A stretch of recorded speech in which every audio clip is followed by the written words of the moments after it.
Hello friends, Radhe Radhe. Shri Ramcharitmanas पाठ की सुंदर पंक्तियां हैं। अर्थ के साथ में सुंदर कांड चल रहा है। इसको तो आपको रोज़ बजाना चाहिए अपने घर में। ये चौपाइयाँ अर्थ के साथ जब आपके घर में बजेंगी, सारे निगेटिविटी दूर हो जाएगी और पॉजिटिव ऊर्जा का विस्तार होगा। आपके घर में पूरी फैल जाएगी पॉजिटिव ऊर्जा। तो भगवान राम जब अयोध्या वापस आए हैं विभीषण का राज्याभिषेक करके, तो उनके साथ में सभी लोग आए थे अयोध्या। सुग्रीव, अंगद, जामवंत सभी लोग आए थे रामचंद्र जी के साथ। और जब पुष्पक विमान से ये आए तो सबसे मिलते हुए आए थे। जिनसे जिनसे मिलते हुए गए थे उन्हीं से मिलते मिलते आए थे, क्योंकि सबको वचन दिया था कि मैं वापसी में मिलूँगा।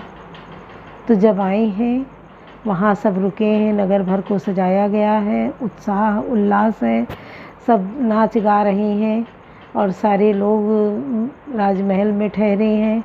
वहाँ जब राम का राज्याभिषेक हो जाता है तो एक एक करके सबको विदा दी जाती है। सब अपने अपने स्थान को वापस जाते हैं। हनुमान जी वहीं रह जाते हैं, वो नहीं जाते हैं, क्योंकि हनुमान जी को तो सीता जी ने अपना बेटा मान लिया था। तो वो सेवक के रूप में हमेशा रामचंद्र जी के साथ रहे हैं। इसीलिए जब भक्ति पे शक्ति की बात आई तो हनुमान जी ने सबसे बड़ा उदाहरण दिया है भक्ति की शक्ति कि जब बात छिड़ गई कि भक्ति में क्या शक्ति है और भक्ति से क्या होता है इस सब में, तो तुरंत हनुमान जी ने सीना फाड़ दिखा डाला। जब सीना फाड़ा तो उनके सीने में सिया राम जी विराजमान थे। लोग देखकर आश्चर्यचकित हो गए, चौंक गए, मान लिए कि ये सच है और हनुमान जी के जैसा कोई भक्त नहीं है संसार में। और हनुमान जी आज के समय में भी हैं, कलयुग के में भी हनुमान जी हैं। इनका जप, इनका नाम, इनकी पूजा, इनकी महिमा का गुणगान करना भक्तों के लिए बहुत बड़ी बात है कि जो कर ले जाए वो इनका बन जाए और उसके बिगड़े काम बन जाएंगे, ज़िंदगी सुधर जाएगी। हनुमान जी ऐसे हैं कि बिगड़े काम बना देते हैं और पल भर में पहुंचने वाले हैं, पल भर में मुसीबत को टालने वाले हैं, दूर कर देते हैं।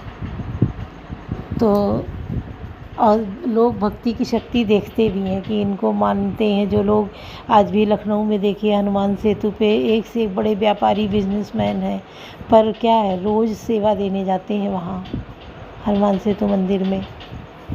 वहाँ सेवा देते हैं। सेवा में क्या है, कोई वहाँ धुलाई सफाई कराता है, कोई मंदिर को सजवाता है, कोई झाड़ू लगाता है। फ्री में जाके वहाँ सब रोज़ सेवा देते हैं और सब करके फिर अपनी शॉप पे जाते हैं। अपने बिजनेस, जो भी उनका बिजनेस है उसमें जाके वो अपना हाथ लगाते हैं। दिन दूने रात चौगुने बढ़ते हैं। इसका साक्षात प्रमाण है। जो लोग जाते हैं वहाँ सुबह के टाइम जाके देखो, शाम के टाइम आरती में देखो, कितने लोग प्रतिदिन जाके वहाँ खड़े होते हैं। भगवान को साक्षात्कार भी होता है। लोग वहीं पे नीम करौली बाबा हैं तो उनका भी आश्रम वहीं बना है, लोग वहाँ भी जाते हैं, क्योंकि नीम करौली बाबा जो हैं वो हनुमान जी का ही रूप माने जाते हैं। उनमें लोगों की अपार श्रद्धा है। ये नैनीताल में नीम करौली स्थान है, वहाँ मंदिर बना है, बहुत सुंदर मंदिर है, बहुत भीड़ होती है। लोग जाके दर्शन करते हैं, अपनी मन्नतें पूरी करते हैं, मानते हैं मनौती और फिर पूरी होती है तो जाके वहाँ फिर से जाते हैं। जो मानते हैं वो पूरा करते हैं, जाके चढ़ावा जो भी मानते हैं। चोला कोई मानता है हनुमान जी का तो चोला चढ़ा मानता है तो कपड़े का भी चोला चढ़ता है और सिंदूर और तिल के तेल का भी चोला चढ़ता है। इंगूर आता है, इंगूर और तिल का तेल मिला के एक ही में घेप के पेस्ट जैसा बना के पूरी हनुमान जी की मूर्ति पे उसको चढ़ाया जाता है, तो उसको भी बोलते हैं चोला चढ़ाना। और एक तो कपड़े का सिलवा के गोटा लगा के बीच में राम राम लिख के वो भी चोला चढ़ता है हनुमान जी को। तो जो जैसी श्रद्धा जैसा मानता है वो वैसा पूरा करता है, और हनुमान जी उसकी हर मनोकामना पूरी करते हैं। वीर हनुमाना अति बलवाना, राम राम रटियो रे, कि प्रभु मन बसियो रे। जो कोई आवे अर्जी लगावे, अर्जी लगाए के भोग चढ़ावे, सबकी सुनियो रे, राम राम रटियो रे। वीर हनुमाना अति बलवाना। तो सुनिए, बहुत सुंदर प्रसंग है, अच्छा लगेगा। ये जब भजन बजने लगते हैं तो लगता है एक अलग से जोश आ जाता है, ओज आ जाता है, और भक्त उसी में डूब के डुबकियाँ लगाने लगता है, तालियां बजाने लगता है, सुर में सुर मिलाने लगता है। तो पवन सुकाज कठिन जग माही, जो नहीं होहि तात तुम पाही। मोह मूल बहुसूल प्रद त्यागहु तम अभिमान, भजऊ राम रघुनायक कृपा सिंधु भगवान। कवन सुकाज कठिन जग माही, जो नहीं होहि तात तुम पाही। मोह ही जिनका मूल है, ऐसे अज्ञान जनित बहुत पीड़ा देने वाले तम रूप अभिमान का त्याग कर दो, और रघुकुल के स्वामी कृपा के समुद्र भगवान श्री रामचंद्र जी का भजन करो। यद्यपि कही कपि अति हित बानी, भगत विवेक विरत नय सानी। बोला बिहस महाअभिमानी, मिला मई कपि गुरु बड़ ज्ञानी। यद्यपि हनुमान जी ने भक्ति ज्ञान वैराग्य और नीति से सनी हुई बहुत ही हित की वाणी कही, तो भी वह महान अभिमानी रावण बहुत हंसकर व्यंग से बोला कि हमें यह बंदर बड़ा ज्ञानी गुरु मिला। मृत्यु निकट आई खल तो ही लागे सदम सिखावन, मोही उल्टा होई है कहे हनुमाना। मति भ्रम तोर प्रकट में जाना, हे दुष्ट तेरी मृत्यु निकट आ गई है, अधम मुझे शिक्षा देने चला है। हनुमान जी ने कहा कि इससे उल्टा ही होगा, अर्थात मृत्यु तेरी निकट आई है, मेरी नहीं है, तेरी मति भ्रम बुद्धि का फेर है, मैंने प्रत्यक्ष जान लिया है। सुनी कपि वचन बहुत किसी आना, बेगी नहरों मूड़ कर प्राणात। सुना निशाचर मारंदा, ये सचिवन सहित विभीषण आए। हनुमान जी के वचन सुनकर वह बहुत ही कुपित हो गया और बोला, अरे इस मूर्ख का प्राण शीघ्र ही क्यों नहीं हर लेते। सुनते ही राक्षस उन्हें मारने दौड़े। उसी समय मंत्रियों के साथ विभीषण जी वहां आ पहुँचे। नाई शीस कर विनय बहुता, नीति विरोध न मारी दूता। आन दंड कच करी गुसाई, सबई का मंत्र भल भाई। उन्होंने सिर नवाकर बहुत विनय करके रावण से कहा कि दूत को मारना नहीं चाहिए, यह नीति के विरुद्ध है। हे गोसाई, कोई दूसरा दंड दिया जाए। सबने कहा, भाई यह सलाह उत्तम है। सुनत भी ऐसी बोला, दस्कंदर अंग भंग कर पटाइए बंदर। यह सुनते ही रावण हंसकर बोला, अच्छा तो बंदर को अंग भंग करके भेज दो, लौटा दिया जाए। कौन सो काज कठिन जग माही, जो नहीं होहि तात तुम पाही। कपि के ममता पूछ पर सबई कहाऊ समझाई, तेल भोर पट बांध पुनि पावक देव लगाई। कवन सो काज कठिन जग माही, जो नहीं होहि तात तुम पाही। मैं सबको समझाकर कहता हूँ कि बंदर की ममता पूछ पर होती है, तो तेल में कपड़ा डुबोकर इसकी पूछ में बांधकर फिर आग लगा दो। पूछहीन बानर ता जाई, सब सिठ निज नाताई लई आई। जिनके कीनिस बहुत बढ़ाई, देखो मैं तिनके प्रभुताई। जब बिना पूछ का यह बंदर यहाँ अपना स्वामी के पास जाएगा, तब यह मूर्ख अपने मालिक को साथ ले आएगा। इसने बहुत बड़ाई की है, मैं जरा उनकी प्रभुता सामर्थ्य तो देखूं। वचन सुनत कपि मन मुस्काना, भई सहाय सारद में जाना। जातु धान सुनि बात रावण वचना, लागे रचय मूढ़ सोई रचना। यह सुनते ही हनुमान जी मन में मुस्कराए और मन ही मन बोले कि मैं जान गया, सरस्वती जी से ऐसी बुद्धि देने में सहायक हुई है। रावण के वचन सुनकर मूर्ख राक्षस वहीं पूंछ में आग लगाने की तैयारी करने लगे।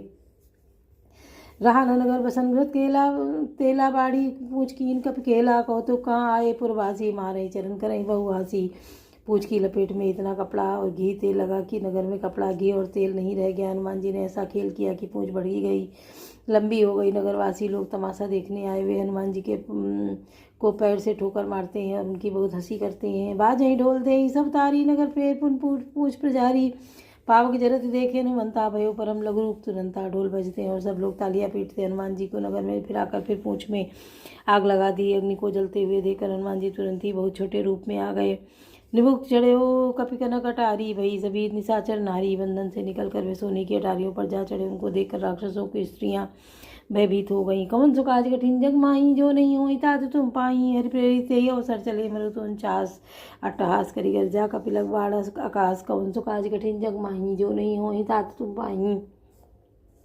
उस समय भगवान की प्रेरणा से 49 पवन चलने लगे। हनुमान जी अट्टहास करके गरजे और बढ़कर आकाश में जा लगे। दे विशाल परम हरुआई, मंदिर से मंदिर चढ़ जाए दाई। जरे नगर बा लोग भी आला, झपट लपट बहु कोटि कराला।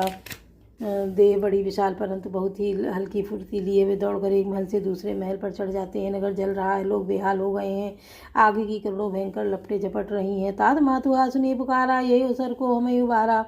हम जो कहा या कभी नहीं होई, वानर रूप धरे सुर कोई। हाय बप्पा हाय मैया, इस अवसर पर हमें कौन बचावेगा। चारों ओर यही पुकार सुनाई पड़ रही है। हमने तो पहले ही कहा था कि अब वानर नहीं है, वानर का रूप रखे कोई देवता है। साधु अवज्ञा कर फल ऐसा, जरई नगर अनाथ कर जैसा। झाला नगर निमिषक माही, एक विभीषण कर ग्रह नाही।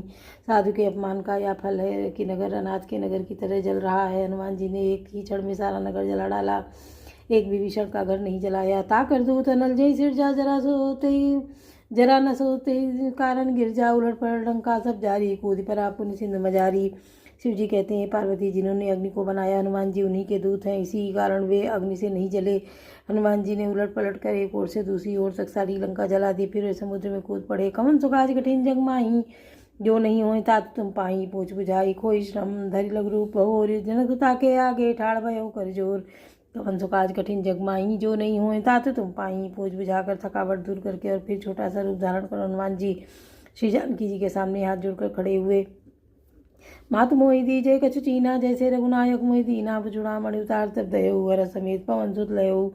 हनुमान जी ने कहा, हे माता, मुझे कोई चिन्ह पहचान दीजिए, जैसे रघुनाथ जी ने मुझे दिया था। तब सीता जी ने चूड़ामणि उतार कर दी। हनुमान जी ने उसको हर्षपूर्वक ले लिया। कहो तात असमोर प्रणामा, सब प्रकार प्रभु पूरन कामा। दीन दयाल विरत संभारी, हरहुनाथ मम संकट भारी। जानकी जी ने कहा, हे तात, मेरा प्रणाम निवेदन करना और इस प्रकार कहना कि प्रभु, यद्यपि आप सब प्रकार से पूर्ण काम है, आपको किसी प्रकार की कामना नहीं है, तथापि दीनों दुखियों पर दया करना आपका विरध है। मैं दीन हूँ, अतः उस विरध को याद करके हे नाथ, मेरे भारी संकट को दूर कीजिए। तात शक्र सुत कथा सुनायो, बान प्रताप प्रभु समझायो। मास दिवस महु नाथ न आवा, तो पुनि मोहि जियत नहीं पावा। हे तात, इंद्रपुत्र जयंत की कथा घटना सुनाना और प्रभु को उनके बाण का प्रताप समझाना, स्मरण कराना। यदि महीने भर में नाथ ना आवे तो फिर मुझे जीती न पाएंगे। कहू कपि के ही विधि राखो प्राणा, तुम तात कहत अब जाना। ते हुई देख शीतल भई छाती, पुनि मोह कहूँ सोई, पुनि मोह कहूँ सोई दिन सो राती।